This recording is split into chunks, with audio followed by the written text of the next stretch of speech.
Hi friends, I've come to read you a story called Possum Magic. It was written by Mem Fox. She's a very famous author who writes children's books, and she lives in Australia, and many of her books are about things that happen in Australia. This one has a lot of Australian animals in it. Let's see if we can find the title page. Possum Magic.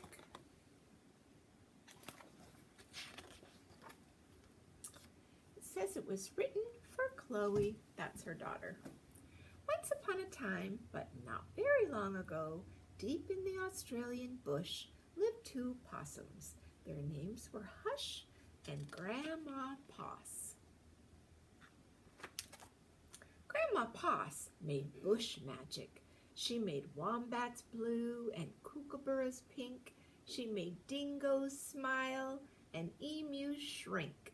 But the best magic of all was the magic that made Hush invisible.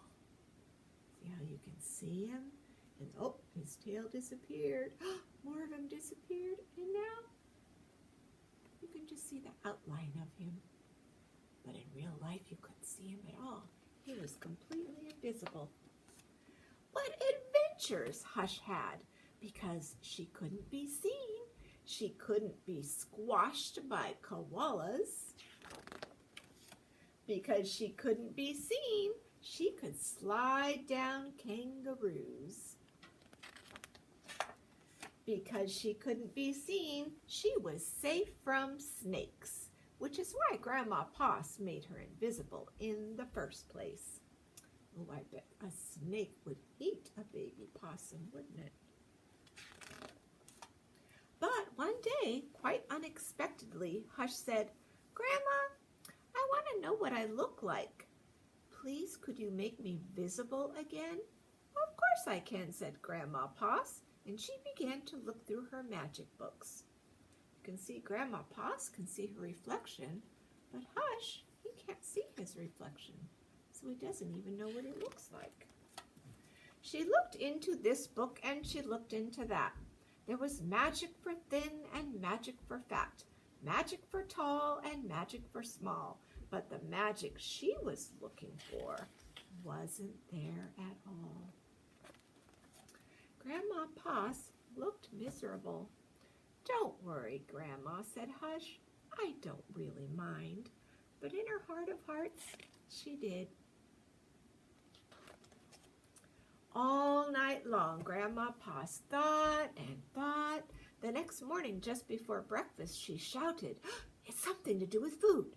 People food, not possum food. But I can't remember what. We'll just have to try and find out."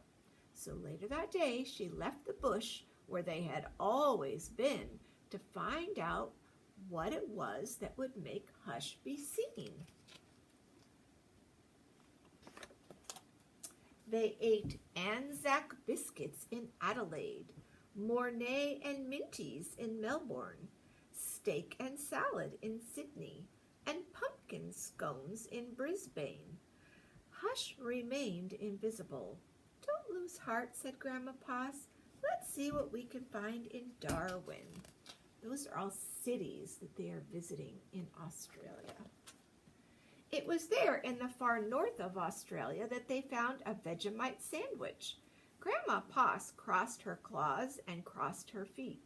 Hush breathed deeply and began to eat. "A tail! A tail!" shouted both possums at once. For there it was, a brand new visible tail. Later, on a beach in Perth, they ate a piece of pavlova. Hush's legs appeared. So did her body.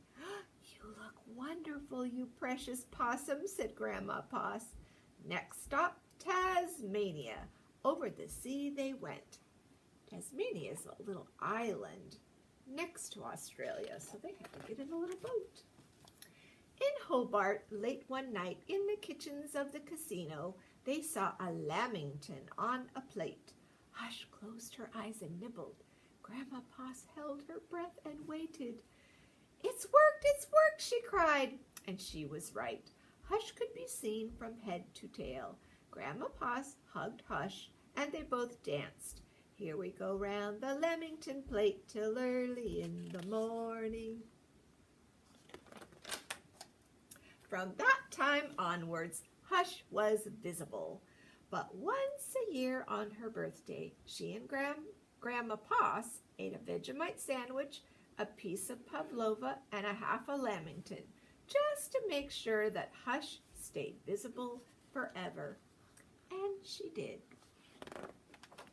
On this page, it shows you a map of Australia, and it shows their path. They started out in Adelaide and went to Melbourne and Sydney and Brisbane and all the way up here to Darwin and then back around to Perth, and then they got into their little boat and they sailed over here to Tasmania. So that gave you a little tour around Australia and showed you some of the kinds of foods that you might find there. I know many people who have tried Vegemite. It's a spread that you can put on bread, and I've only met people who are from Australia who actually like Vegemite. I think you have to grow up with it to really like it. Maybe you'll try it someday and maybe you will like it. I tried it and I must say I did not care for it. So that's all I have for you today. I will see you soon and have a good day. Thanks, friends. Bye.